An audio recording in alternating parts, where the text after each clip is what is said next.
आजाद पर 107 वादी में परिंदों की एक खूबसूरत बस्ती थी। ये बस्ती बड़े दरख्तों, साफ पानी के चश्मों और हरे भरे पत्तों से भरी हुई थी।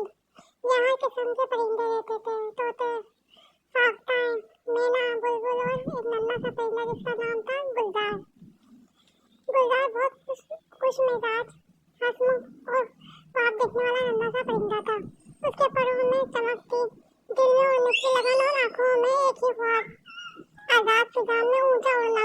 एक दिन गुलजार दादा परिंदे के पास गया और बोला, दादाजी, क्या मैं आसमान की सबसे ऊंची चोटियां छू सकता हूँ?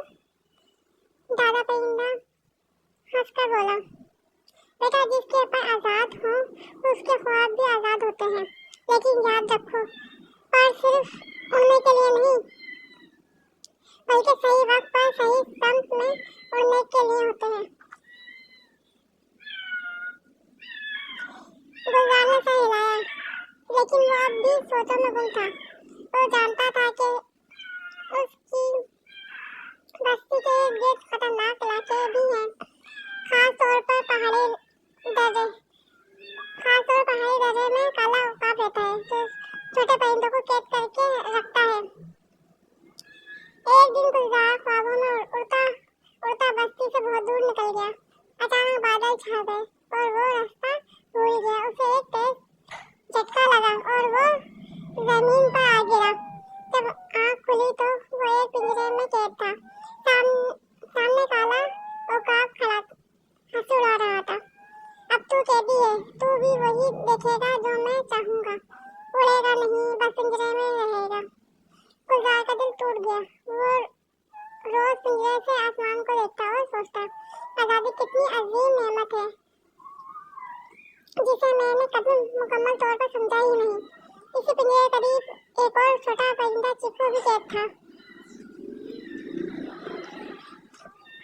चीकू ने गुलजार से दोस्ती की और कहा, हम कैद हैं लेकिन हमारे दिल अभी आजाद हैं। अगर हम दोनों अकल और हिम्मत से काम लें तो एक दिन उड़ सकते हैं।